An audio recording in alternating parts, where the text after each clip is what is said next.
سلیمی اردو کے معزز ناظرین، السلام علیکم ورحمۃ اللہ وبرکاتہ۔ بنی اسرائیل میں ایک نوجوان تھا جس سے زیادہ حسن و جمال والا کوئی نوجوان کبھی دیکھا نہ گیا۔ وہ ٹوکریاں بیچا کرتا تھا۔ ایک دن یوں ہوا کہ وہ اپنی ٹوکریاں لے کر انہیں بیچنے کے لیے گھوم رہا تھا کہ بنی اسرائیل کے ایک بادشاہ کے محل سے ایک عورت نکلی۔ جب اس نے نوجوان کو دیکھا تو جلدی سے واپس لوٹ گئی اور بادشاہ کی شہزادی سے کہا، میں نے ایک گھر سے ایک نوجوان کو ٹوکریاں بیچتے ہوئے دیکھا ہے، وہ اتنا خوبصورت ہے کہ میں نے اس سے زیادہ حسین و جمیل نوجوان کبھی نہیں دیکھا۔ یہ سن کر شہزادی نے کہا، اسے لے آؤ۔ وہ عورت اس کے پاس گئی اور کہا، اے نوجوان اندر آ جاؤ، ہم تم سے خریداری کریں گے۔ نوجوان محل میں داخل ہوا تو عورت نے اس کے پیچھے دروازہ بند کر دیا۔ پھر اس نے کہا، داخل ہو جاؤ۔ وہ داخل ہوا تو اس نے پیچھے سے دوسرا دروازہ بھی بند کر دیا۔ پھر وہ عورت نوجوان کو شہزادی کے سامنے لے گئی۔ اس نے اپنے چہرے سے نقاب اٹھایا ہوا تھا اور اس کا سینہ بھی عریاں تھا۔ جب نوجوان نے شہزادی کو اس حالت میں دیکھا تو اس نے شہزادی سے کہا، اللہ تعالیٰ تجھے معاف فرمائے، تم اپنا چہرہ اور سینہ چھپا لو۔ شہزادی نے کہا، ہم نے تمہیں نصیحت کرنے کے لیے نہیں بلایا، بلکہ محض اس مقصد کے لیے بلایا ہے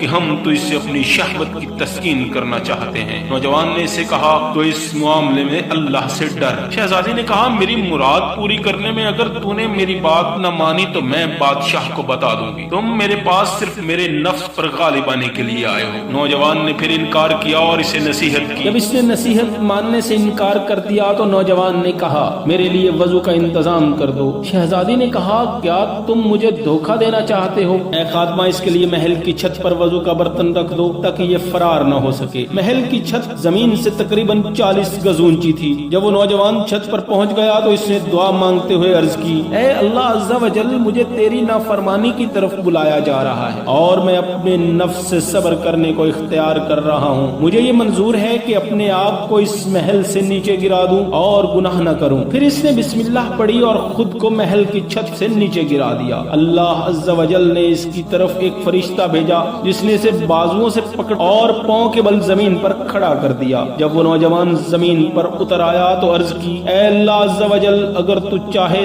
تو مجھے ایسا رزق دے سکتا ہے جو مجھ سے یہ ٹوکریاں بیچنے سے بے نیاز کر دے۔ جب اس نے یہ دعا کی تو اللہ تعالیٰ نے اس کی طرف ایک بوری بھیجی جو سونے سے بھری ہوئی تھی اور اس نے بوری سے سونا بھرنا شروع کر دیا، یہاں تک کہ اس نے اپنا کپڑا بھر لیا۔ اور پھر اس نے عرض کی، اے اللہ عز و جل، اگر یہ اسی رزق کا حصہ ہے جو تو نے مجھے دنیا میں دینا تھا تو مجھے اس میں برکت عطا فرما، اور اگر یہ میرے اس اجر و ثواب میں سے کچھ کم کر دے گا تو جو تیرے پاس آخرت میں ہے تو مجھے اس سونے کی حاجت نہیں۔ جب اس نوجوان نے یہ کہا تو اسے ایک آواز سنائی دی، جو سونا ہم نے تجھے عطا کیا ہے یہ اس اجر کا 25واں حصہ ہے جو تجھے خود کو اس محل سے گزارنے پر صبر کرنے سے ملا ہے۔ اس نوجوان نے کہا، اے میرے پروردگار، اے میرے اللہ عز و جل، مجھے ایسے مال کی حاجت نہیں جو میرے اس ثواب میں کمی کا باعث بنے جو آخرت میں تیرے پاس ہے۔ جب نوجوان نے یہ بات کہی تو وہ سونا اٹھا لیا گیا۔ اگر کہانی اچھی لگی ہو تو مہربانی فرما کر میرے چینل کو لائک، سبسکرائب اور شیئر کر دیجیے گا۔